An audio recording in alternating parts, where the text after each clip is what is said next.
अब आप तीसरा देखिएगा, this x y element of R2 such that y is equal to x cube, ठीक है ना, y is equal to x cube। तो जब आप इस पे आएंगे y equal to x cube, आप देखिए ज्योमेट्रिकली लाइक दिस, ये स्पाइरल टाइप का कर्व होगा, स्पाइरल बनता है, पासिंग थ्रू द ओरिजिन है। तो पहली शर्त, इसे हम लोग W3 का नाम दें, तो पहली शर्त की 0 0 बिलोंग्स टू W3, ये तो सेटिस्फाई हो गया। तीन चीजें हैं सब स्पेस के लिए, पहला 0 0 मीन्स आइडेंटिटी उसके अंदर होनी चाहिए, जिसे नॉन एम्प्टीनेस भी कहा गया।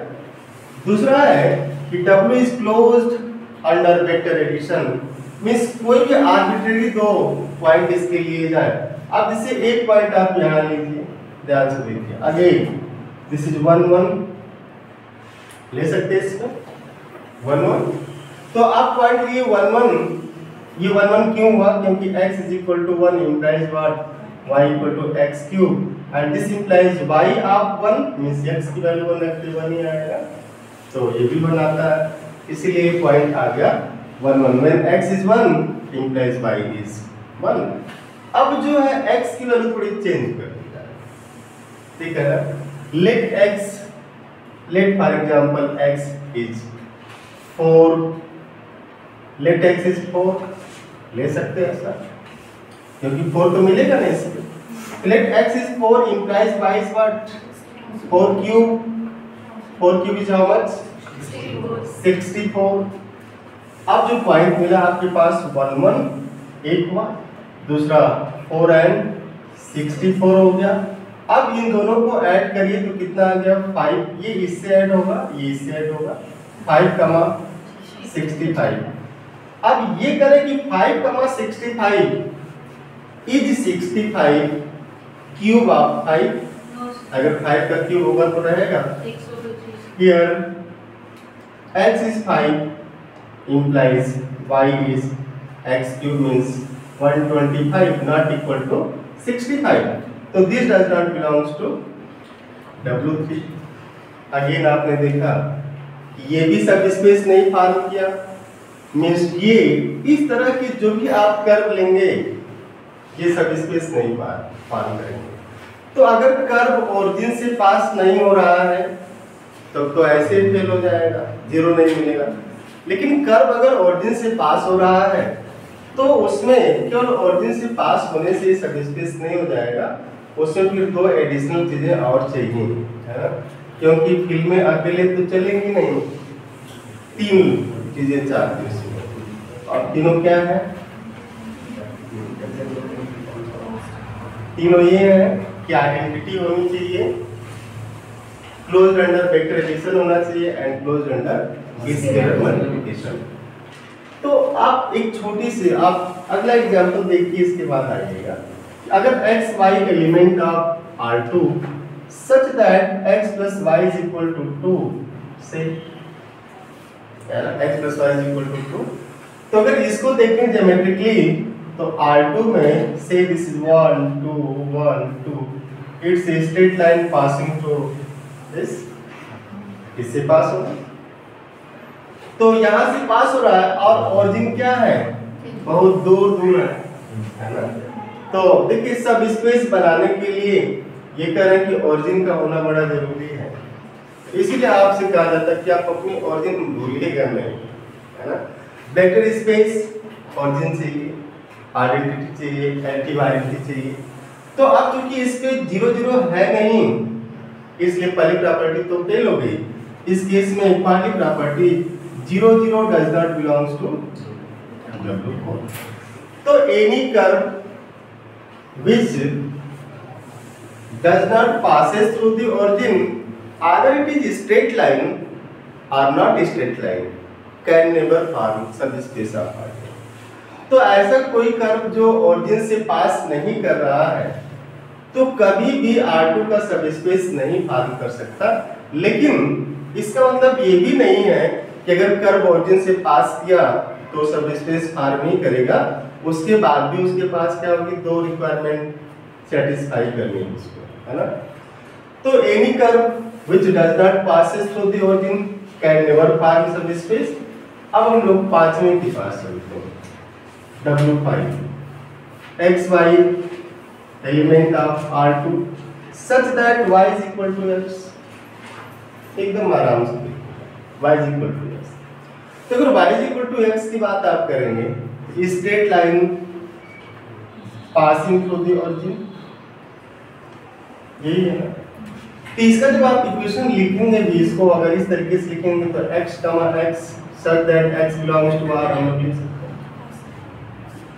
अब जो है इस पे कोई भी दो पॉइंट उठाइए, ऐड करेंगे इसी स्ट्रेट लाइन पर, ठीक है ना। आप ऐड कर लीजिए किसी भी दो पॉइंट को, आप जनरल पॉइंट उठा करके ए बी कर लेंगे। ए बी चूंकि इसमें बराबर पॉइंट आएंगे, ए सी सी बी टाइप से आएंगे।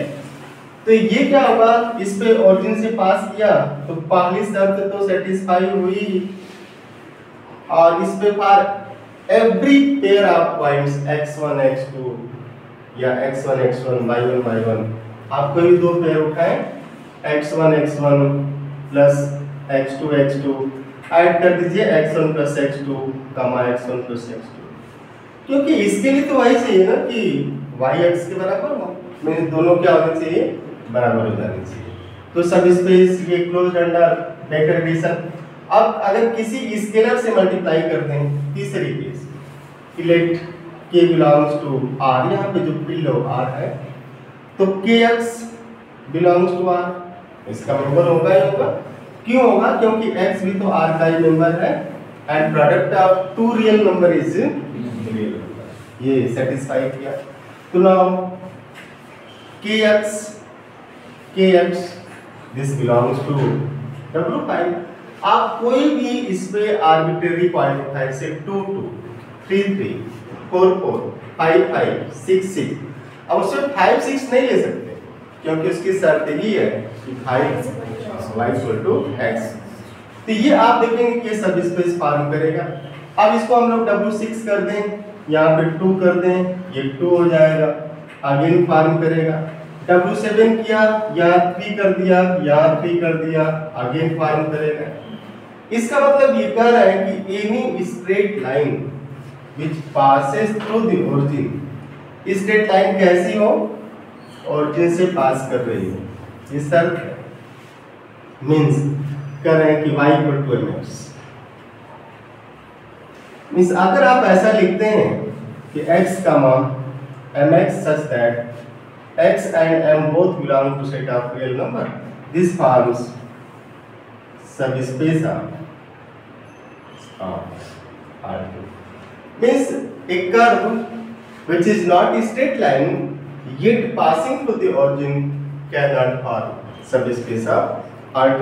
तो अब यहाँ पे देखिए m belongs to R, m का मान 1 2 3 4 5 6 7 8 9 10 11 डॉट डॉट डॉट पाई e रूट पाई समथिंग, कुछ भी आप ले सकते हैं रियल नंबर।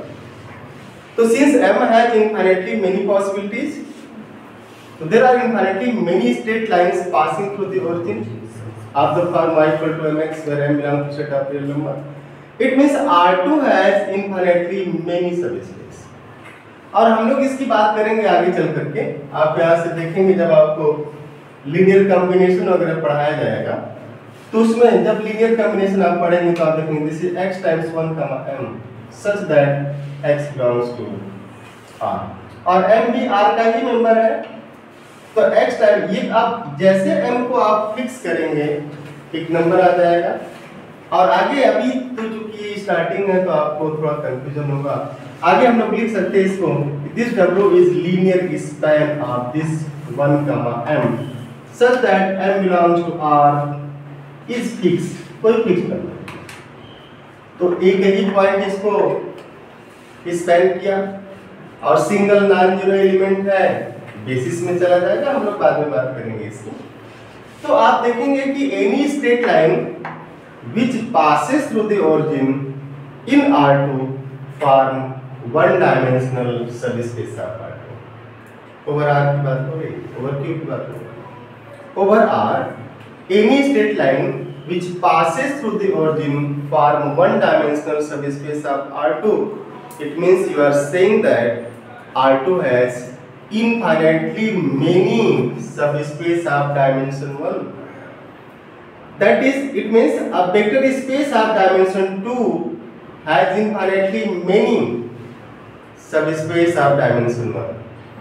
नहीं, आप अकेला वेक्टर क्या है, अकेला वेक्टर स्पेस है 2 डायमेंशन का, and every vector space of dimension 2 is isomorphic to R2. आप आगे पढ़ेंगे कि जितने भी सब स्पेस 2 डायमेंशन के होंगे सब के सब R2 के आइसोमॉर्फिक होंगे, लेकिन R2 के पास एक डायमेंशन का एक ही नहीं है, अनंत सब स्पेस मिल जाएंगे. Any straight line which passes through the origin is one dimensional सब स्पेस ऑफ R2. तो जब हम लोग डायमेंशन की बात करेंगे तो डिस्कस करेंगे इसको डिटेल में कि R2 के पास 2 डायमेंशन का एक ही सब स्पेस होगा, ऑर्थो होगा. R2 के पास एक डायमेंशन के अनंत सब स्पेस होंगे लाइक y = mx टाइप से, और R2 के पास अब डायमेंशन क्या होगी, या तो 2 है, 1 है, या फिर 0, वो जो ओरिजिन होगा. एक आप ऐसा लिख सकते हैं, लेट W कोई नाम दे देते हैं हम लोग, W10 is equal to this simply 0 0. It is subspace of this R2 also known as null space, null subspace. क्योंकि नल इसलिए इसको बोल देते हैं क्योंकि इसकी बेसिस इम्प्टी हो जाए है ना. तो बेसिस की बात तो बाद में होगी. तो आपने देखा कि R2 के पास अनंत सबस्पेस है, but any straight line which passes through the origin forms subspace